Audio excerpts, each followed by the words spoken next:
बिस्मिल्लाहिर्रहमानिर्रहीम लहुल खल्क़ वल अम्र व क़ाल तआला वला उज़िल्लन्नहुम वला उमन्नियन्नहुम वला आमुरन्नहुम फलयुबत्तिकुन्ना आज़ानल अनआमि वला आमुरन्नहुम फलयुगय्यिरुन्ना खल्क़ल्लाह सदक़ल्लाहुल अज़ीम।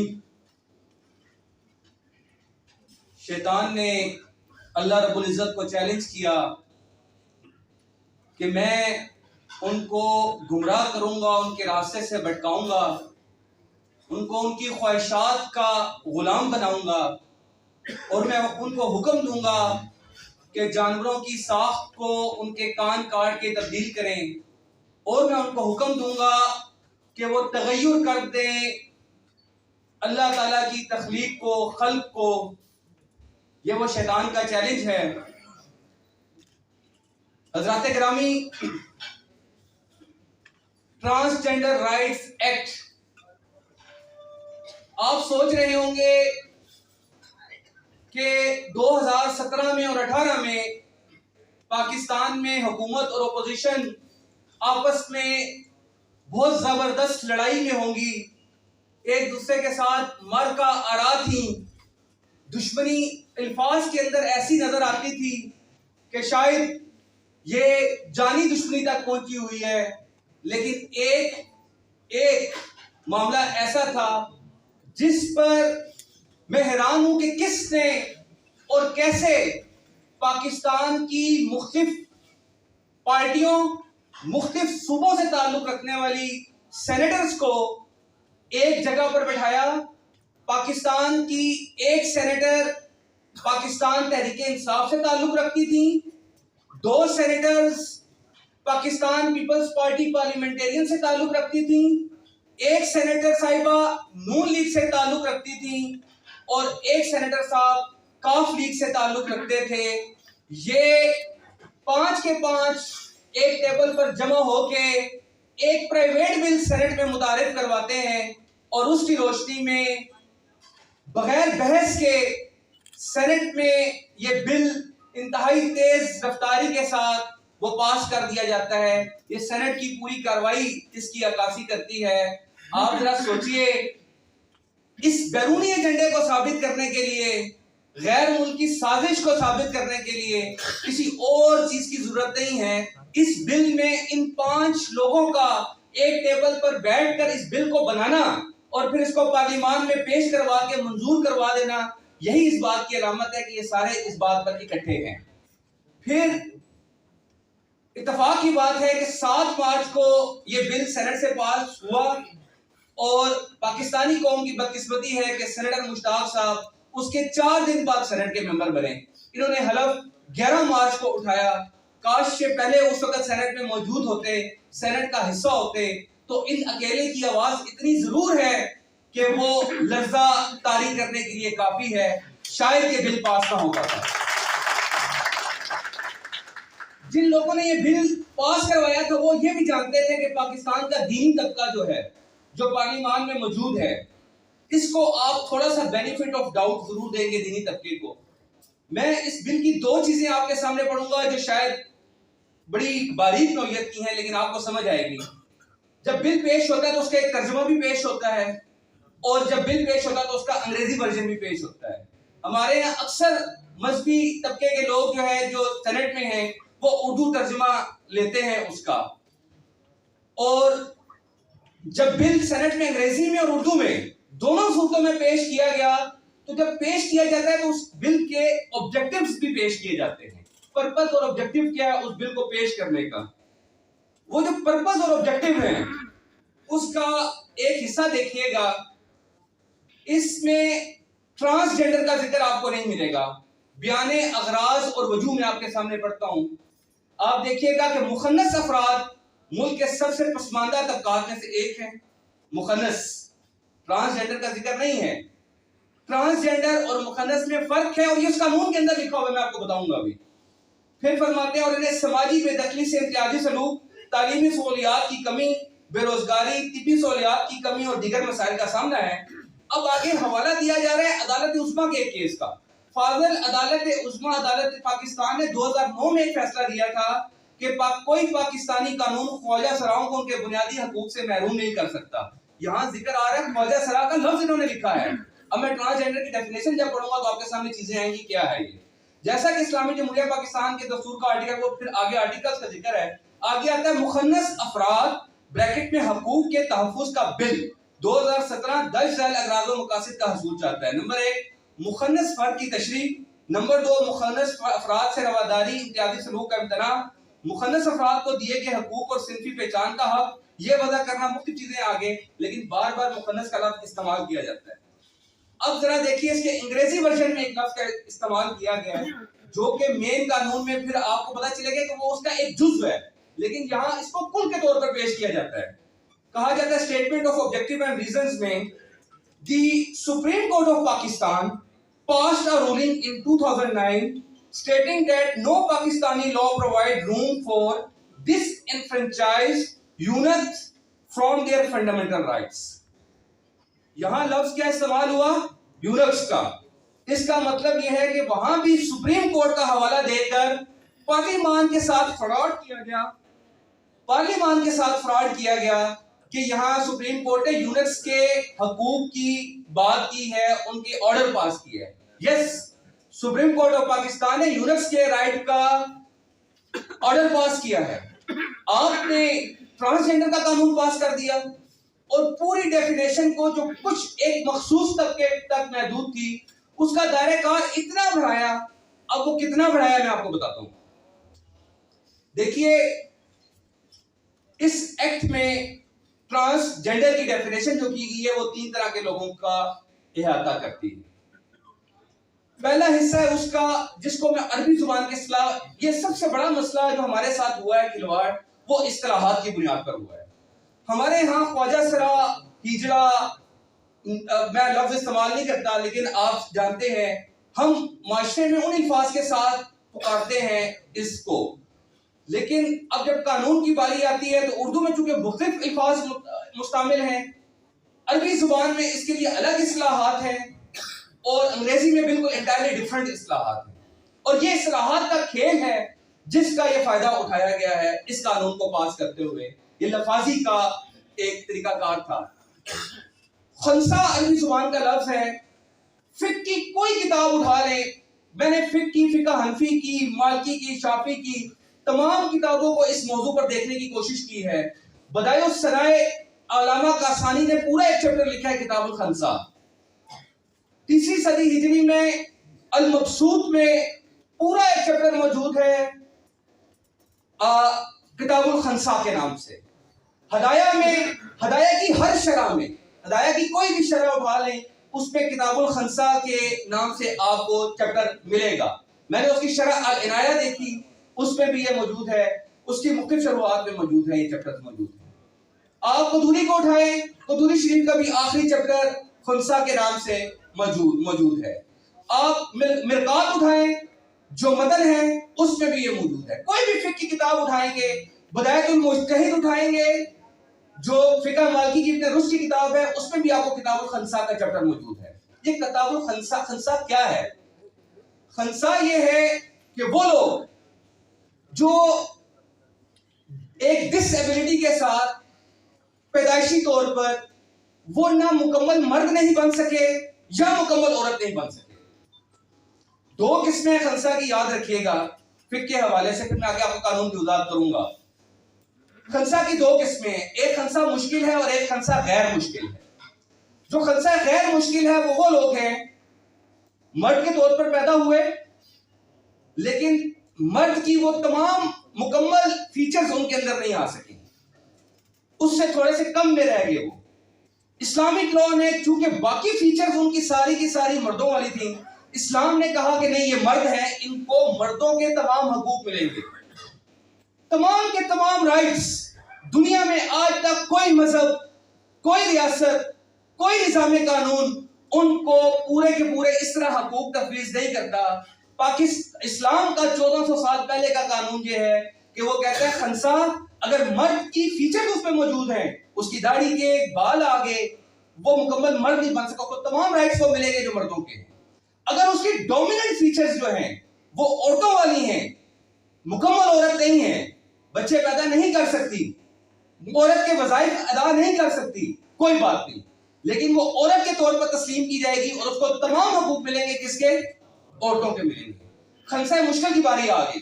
ये बहुत कम कैटेगरी होती है जिसमें मर्द और औरत की दोनों खुसूसियात मौजूद हैं और वो दोनों मुकम्मल तौर पर मौजूद हैं। यानी आप डिस्टिंग्विश नहीं कर पा रहे कि इसमें मर्द की कौन सी है और औरत कौन सी है। दोनों अज़ा के साथ वो पैदा की अल्लाह ताला ने। इस्लामिक लॉ उसको भी नहीं छोड़ता खाली, और वो इस्लामिक लॉ ये कहता है कि देखा जाएगा कि ये पेशाब कहां से करती है। मिन हैसु यबूल का लफ्ज आया है फिक्र की जुबान में कि वो देखा जाएगा कि कहां से वो पेशाब कर रही है। जहां से जिस उज़्व को वो इस्तेमाल करते हैं इस काम के लिए अल्लाह ताला ने, तो उसको उस कैटेगरी में डाल दिया जाता है। उसको मर्दों की कैटेगरी में या डाल दिया जाएगा या औरतों की कैटेगरी में डाल दिया जाएगा। अच्छा, फिर आगे सवाल फुक़हा ने कहा कि नहीं, अगर दोनों तरफ से बराबर वो पेशाब करती है या करता है तो फिर क्या होगा। फिर भी फुक़हा ने नहीं छोड़ा। उसके बाद फुक़हा ने बताया, फिर इमाम अबू हनीफा का और बाकी फुक़हा का कुछ इख्तिलाफ है। इमाम अबू हनीफा ने कहा कि जहां से कसरत से पेशाब करती है उसकी बुनियाद पर उसको लगाया जाएगा, मर्द और औरत की कैटेगरी में रखा जाएगा। लेकिन अगर बाकी फुक़हा ने कहा नहीं, फिर एक और बहस आई और उसके बाद नतीजा ये निकला कि उसका मिलान देखा जाएगा। अगर उसका मिलान, जिनसी मिलान अगर औरतों की तरफ है तो उसको मर्द डिक्लेयर किया जाएगा, और अगर उसका मिलान औरतों की तरफ है, मर्दों की तरफ है, तो उसको औरत डिक्लेयर किया जाएगा। यानी इस्लामिक लॉ एक ही चीज को मानता है कि अल्लाह ताला ने या अय्युहन नासु इत्तकू रब्बकुम अल्लज़ी खलक़कुम मिन नफ्सिन वाहिदा व खलक़ मिनहा ज़ौजहा व बस्सा मिनहुमा रिजालन कसीरन व निसा, कि अल्लाह ताला ने या ज़कर पैदा किया है, रिजाल पैदा किए हैं, मर्द पैदा किए हैं या औरत पैदा की है। ये मेरे और आपके पहचानने का मसला है कि हम उसको पहचान नहीं पा रहे वो मर्द है या औरत है। और इस्लामी फुक़हा ये कहते हैं कि आखिर में मुश्किल की कैटेगरी जब बहुत हद तक आ जाए कि हर तरफ से अलामात से नहीं पहचाना जा रहा, तो तवक्कुफ किया जाएगा उसके मामले में। और तवक्कुफ करते वक्त भी तमाम जो विरासत के हकूक है, उनके क्या क्या राइट्स होंगे, वो भी फुक़हा ने इत्तेहाद के जरिए, कियास के जरिए वो मुतय्यन करके किताब के अंदर दे दिए। ये हमारा कानून है और हम ये चाहते हैं कि ज़कर और निसा, इसके अलावा कोई कैटेगरी नहीं है, इनके भी हकूक इसी कैटेगरी के मुताबिक मिलेंगे।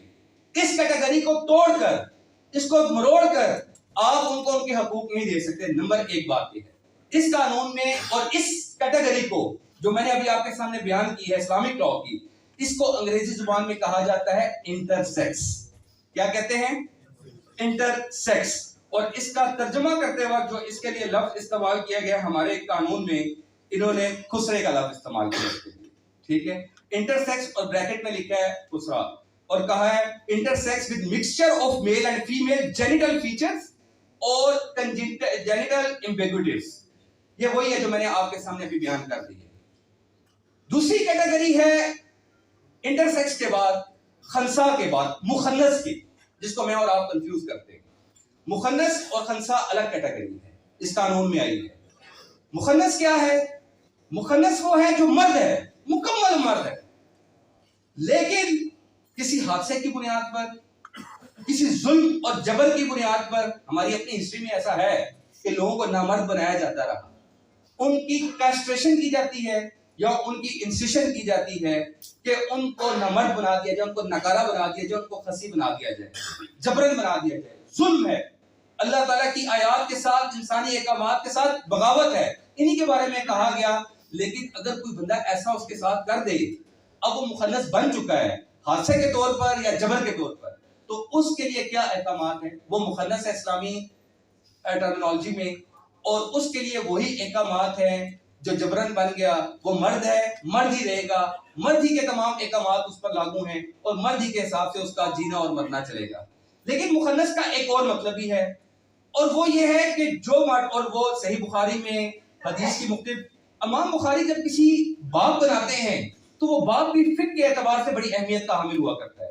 इमाम बुखारी ने एक बाब लिखा और उसके नीचे अहादीस है। उस बाब का उन्वान ही यही है कि बाबुल मुखन्नसीन, और आगे साथ लिखा कि अल मुतशब्बिहात बिन निसा व रिजाल।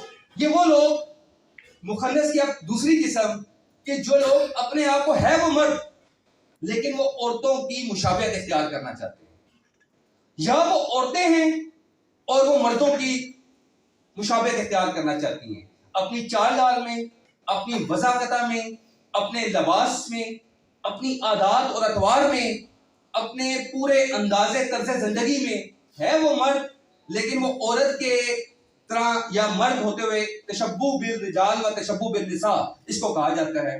इस चीज को इस्लाम ने मना किया और इस पर नबी सल्लल्लाहु अलैहि वसल्लम ने इस पर लानत फरमाई और इस बुनियाद पर अगर कोई ऐसा करता है तो उसको नबी सल्लल्लाहु अलैहि वसल्लम ने भी माशरे से निकालने का, अलग करने का हुक्म दिया और इसी पर हज़रत उमर रज़ी अल्लाह तआला ने भी अमल करा हुए। इसलिए तशबीह बिन निसा व रिजाल जो है वो इस्लाम में हराम है। ठीक, अब ये तीसरी कैटेगरी जो इस कानून के जरिए मुतारिफ करवाई गई है वो मैं आपके सामने पढ़ता हूं, वो है ट्रांसजेंडर की कैटेगरी। वो कहते हैं अ ट्रांसजेंडर मैन और ट्रांसजेंडर वुमेन। ट्रांसजेंडर मैन कौन है, ट्रांसजेंडर वुमेन कौन है, इसकी कोई तारीफ इस पूरे कानून में मौजूद नहीं है। अब ये आपने ट्रांसजेंडर मैन क्या है, आपने अगर समझना है तो पूरे कानून को समझते रहे, आपको नहीं पता चलेगा कि ट्रांसजेंडर मैन कौन है, ट्रांसजेंडर वुमेन कौन है, आपको नहीं पता चलेगा। ख्वाजा शरा और एनी पर्सन और कोई भी person whose gender identity or gender expression differ from social norms and cultural expectations based on sex they were assigned at the time of birth। ये बहुत इंपॉर्टेंट नुकता है। अब जरा एक और पहलू की तरफ आइए, वो है सेक्स और जेंडर का। हम ये कहते हैं कि जो सेक्स है आपका, सेक्स से मुराद आपकी जिन्स है। आप जो फीचर्स लेकर पैदा हुए हैं, आपकी अलामात जाहिरी या कानून उनकी बुनियाद पर फैसला करेगा कि आप मर्द हैं या औरत। ये जो जेंडर एक्सप्रेशन है, जेंडर एक्सप्रेशन है, जेंडर आइडेंटिटी है कि मेरी शनाख्त क्या हो, मैं अपने आप को किस तरह किस जिन्स में जाहिर करूं, इसका कोई राइट ना पाकिस्तान का दस्तूर किसी को देता है, ना पाकिस्तान का कानून देता है और ना ही शरीयत देती है। पाकिस्तान का दस्तूर कहता है 263 है आर्टिकल, उसमें जेंडर की तारीफ पढ़ लीजिए। जेंडर की तारीफ ये लिखी हुई है कि wherever in the constitution masculine words or gender is described, the opposite is to be taken for female feminine gender। यानी जहां कहीं मर्द का जिक्र आएगा आइन में तो वहां आप लामहला औरत को भी आप समझ लीजिएगा कि औरत इसमें शामिल है। जनरल क्लॉजेस एक्ट है पाकिस्तान के कानून का, उसमें भी पीआई ने ही यही तारीफ लिखी हुई है। आर्टिकल 27 है जो औरतों मर्दों को मुलाजमतों के हकूक देता है, उसमें लिखा हुआ है कि either of the sexes, either का मतलब होता है दो में से एक। आइन कहता है कि दो सेक्स हैं, उनमें से किसी एक सेक्स को किसी के साथ डिस्क्रिमिनेशन नहीं की जाएगी नौकरी के मामले में, ईदर ऑफ दी सेक्सेस। और फिर आगे जाके लफ्ज इस्तेमाल करता है और दी अदर सेक्स। अदर कब आता है, जब दूसरा मौजूदा मुकाबिल में। तो इसका मतलब है पाकिस्तान का आइन भी और कानून भी जिन दो सेक्सेस को रिकॉग्नाइज करता है वो कौन से, मेल और फीमेल। यही बात शरिया भी कहती है। कुरान मजीद की आयत आप पढ़ते रहते हैं, कुरान मजीद में यही है ज़कर और निसा का। और यही बात जो है, अब आपको अगली बात बताने लगा। बरतानिया का कानून अभी 2021 में बरतानिया की सुप्रीम कोर्ट की जजमेंट आई है। एक शख्स चला गया, उसने कहा मुझे नॉन जेंडर्ड कैटेगरी में लेकर आए। अच्छा, पाकिस्तान के कानून में इस पर बहस नहीं हो रही अभी कि ट्रांसजेंडर का ये कानून है, लेकिन सेनेटर साहब ये जो ट्रांसजेंडर के कानून की अभी मैंने डेफिनेशन आपके सामने पढ़ी है, इसमें एक लफ्ज आया है any person who wants to express their gender. मैं अपना जेंडर ये भी एक्सप्रेस कर सकता हूं कि I fall in non gendered category, मेरा कोई जेंडर ही नहीं है, मेरी कोई जिन्स ही नहीं है। वो सुप्रीम कोर्ट में चला गया कि मुझे पासपोर्ट जारी किया जाए नॉन जेंडर्ड कैटेगरी का, और वो नॉन जेंडर्ड लोगों के हकूक की जंग लड़ रहा है। तो वहां जब सुप्रीम कोर्ट तक पहुंचा 2021 में, बरतानिया की सुप्रीम कोर्ट ने कहा कि हमारा कानून दो ही जेंडर्स को रिकॉग्नाइज करता है, मेल और फीमेल को। और बरतानिया की सुप्रीम कोर्ट ने उसको पासपोर्ट जारी करने से इनकार कर दिया। और उससे पहले तक बरतानिया के तमाम इदारों ने, महकमों ने, तमाम अदालतों ने उसकी पिटीशन मुस्तरद की थी, कहीं से भी मंजूर नहीं हुई। यानी बरतानिया की सोसाइटी नीचे से लेकर ऊपर तक वो सारी यकसू थी कि नॉन जेंडर कैटेगरी का जो ये मांग रहा है ये इसको राइट नहीं दिया जा सकता कानून के मुताबिक। आप और मैं देखें, बदकिस्मती से इतने तरक्की याफ्ता वाक़या हुए हैं कि इस वक्त दुनिया में सिर्फ 17 ममालिक में ये कानून इस तरह का आया है ट्रांसजेंडर का। लेकिन मजे की बात यह है कि सबसे लिबरल कानून जो अभी तक अमेरिका में भी नहीं आ सका, जो जर्मनी में भी नहीं आ सका, जो फ्रांस में भी नहीं आ सका, वो पाकिस्तान में मौजूद है। जर्मनी और फ्रांस में भी इस लिमिट तक जाकर वो लोगों को मेल और फीमेल की बुनियाद पर और एक्स जेंडर के कैटेगरी के कार्ड नहीं देते।